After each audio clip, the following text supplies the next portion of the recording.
संबोधित कर रहे हैं। खेल रत्न मेजर ध्यानचंद जी, आज उनकी जयंती है और इस उपलक्ष्य पर हमारे खेल विभाग ने स्वच्छता अभियान के साथ इसको जोड़ा है। आज इस अवसर पर हमारे इस क्षेत्र के थानेश्वर के नेता, पूर्व में मंत्री सुभाष सुधा जी, जिला के हमारे अध्यक्ष सरदार तेजेंद्र सिंह गोल्डी जी, सुभाष कलसाणा जी, जय भगवान शर्मा जी, हमारे जिला परिषद की चेयरपर्सन कमलजीत कौर जी, नगर परिषद की चेयरपर्सन माफी डांडा जी और हमारे vice chairman Saraswati heritage board Dhoman Singh Kirmat ji, स्वच्छता अभियान के हमारे chairman Subhash Chandra ji, director sports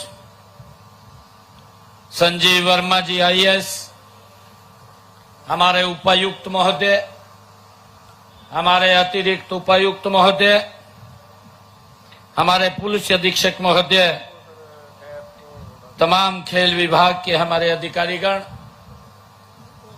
आज राष्ट्रीय खेल दिवस के उपलक्ष्य पर हम पूरे प्रदेश में सभी जिलों में साइक्लोथॉन का आयोजन कर रहे हैं।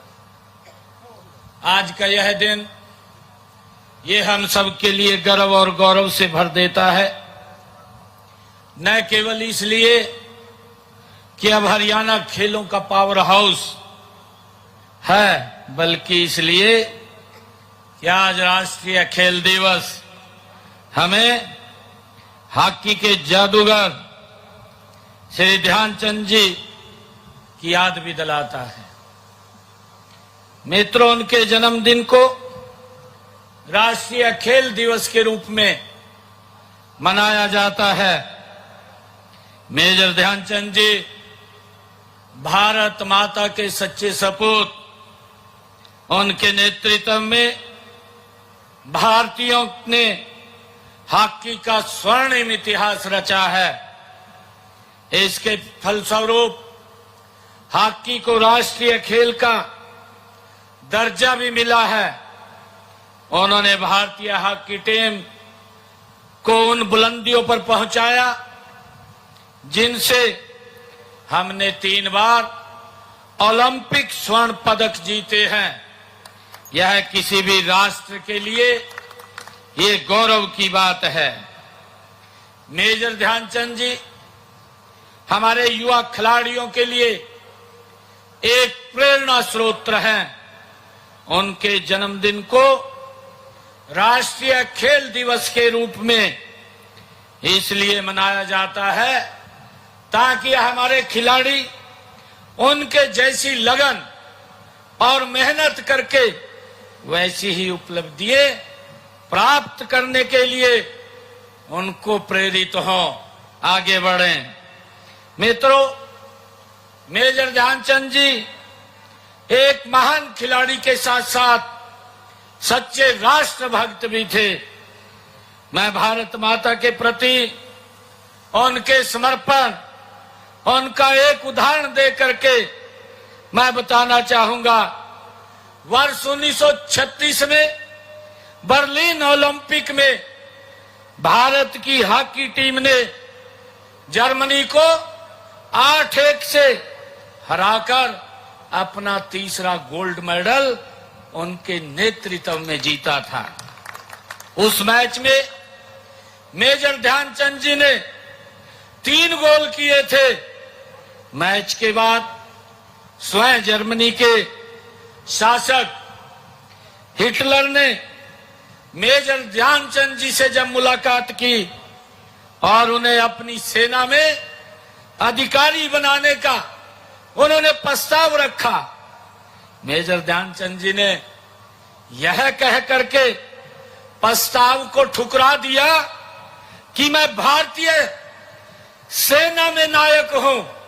ये मेजर ध्यानचंद जी की भारत माता के प्रति उनकी निष्ठा।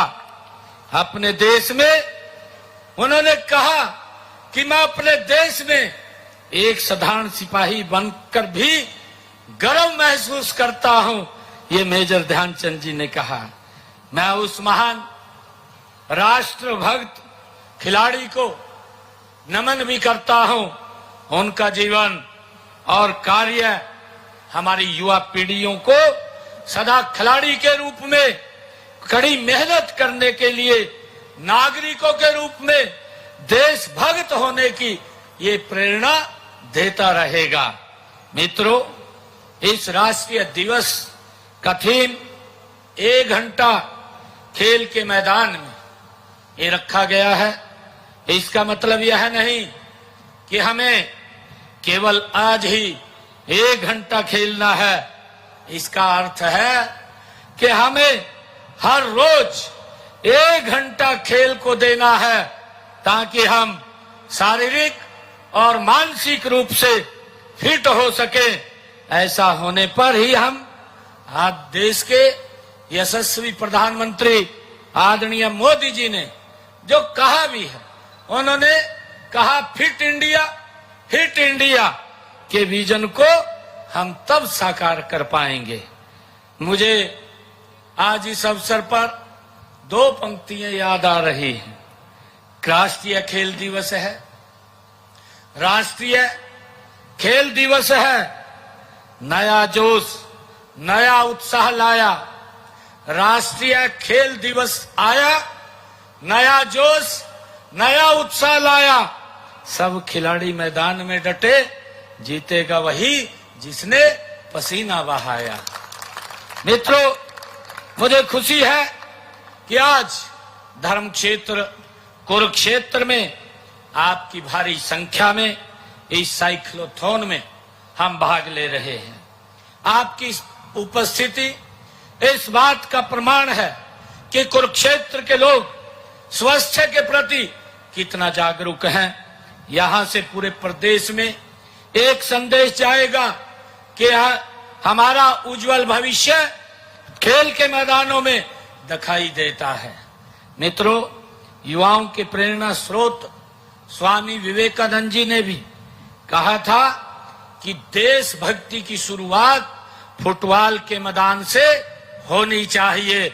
ये स्वामी विवेकानंद जी ने कहा था। उनके इस कथन का मतलब युवा पीढ़ी के स्वास्थ्य से था।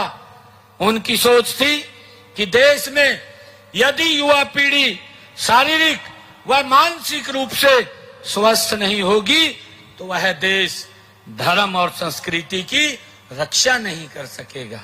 मित्रों, देश के यशस्वी प्रधानमंत्री आदरणीय नरेंद्र मोदी जी ने भी 2036 के ओलंपिक खेलों में भारत को खेल महाशक्ति बनाने का लक्ष्य रखा है।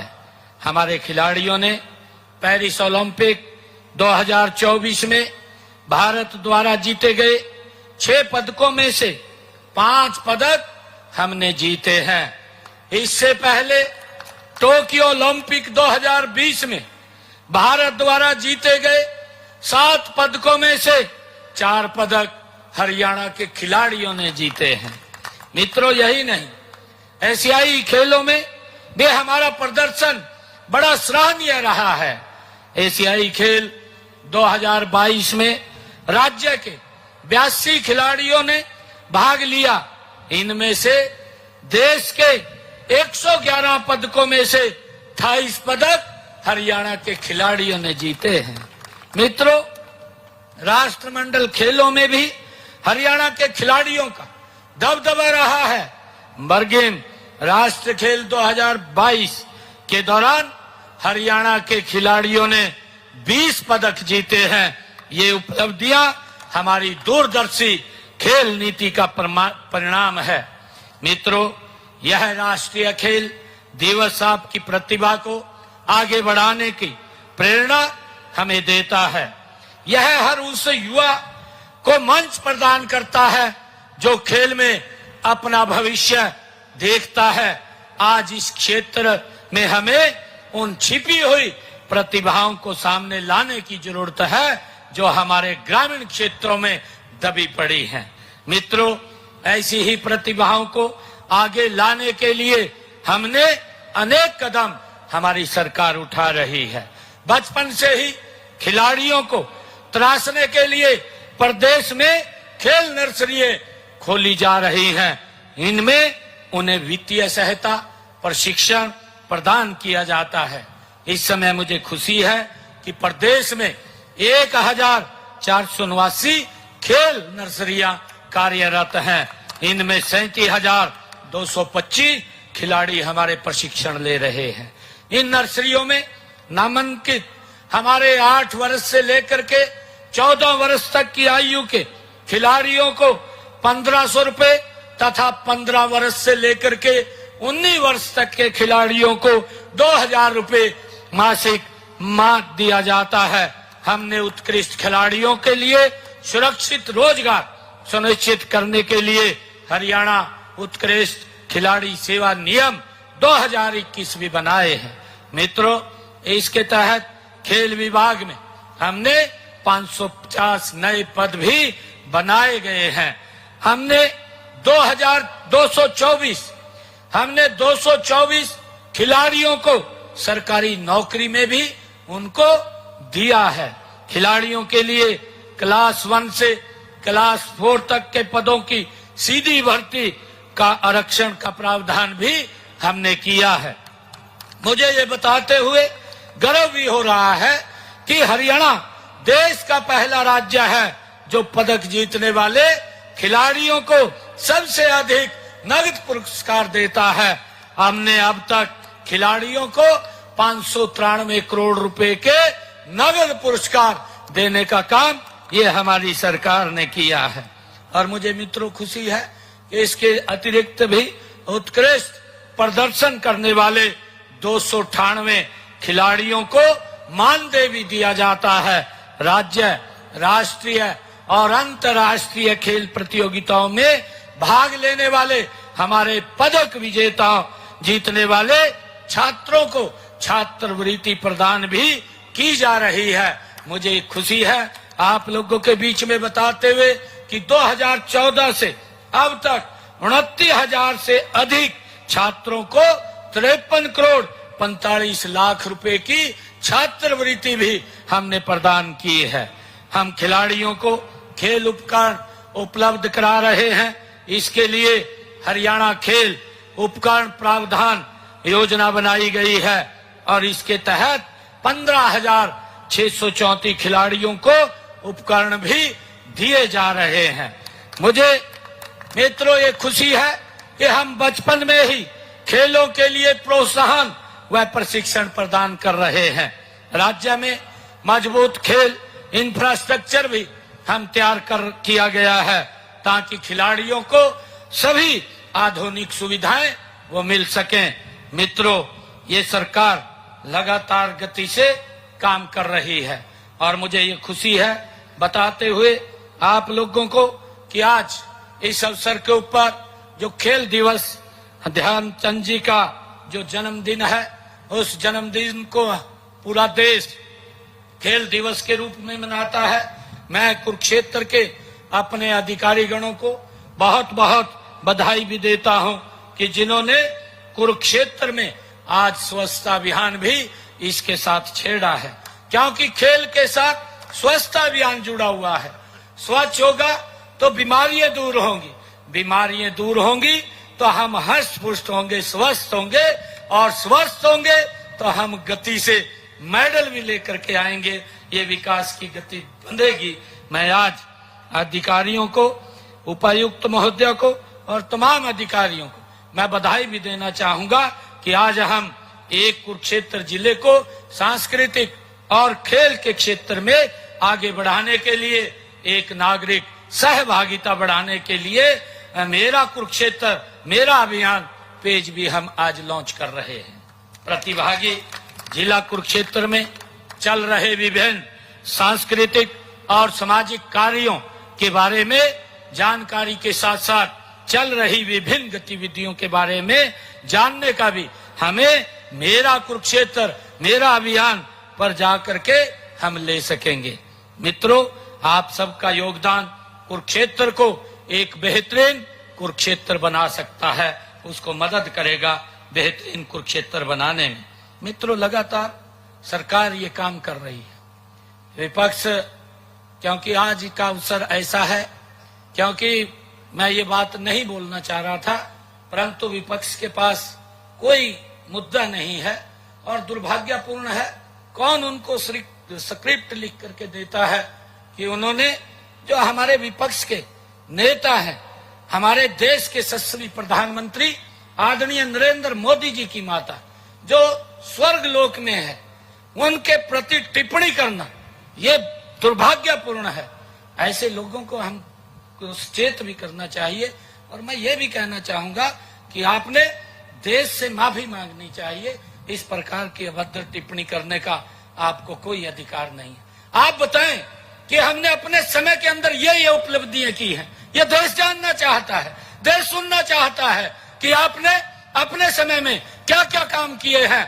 आज उसके ऊपर देश जानना चाहता है, परंतु इस प्रकार की अभद्र भाषा बोल करके, इस प्रकार की अभद्र टिप्पणियां करके आप ध्यान नहीं भटकाना चाहते, ना आप ध्यान भटकाना की कोशिश कर सकेंगे।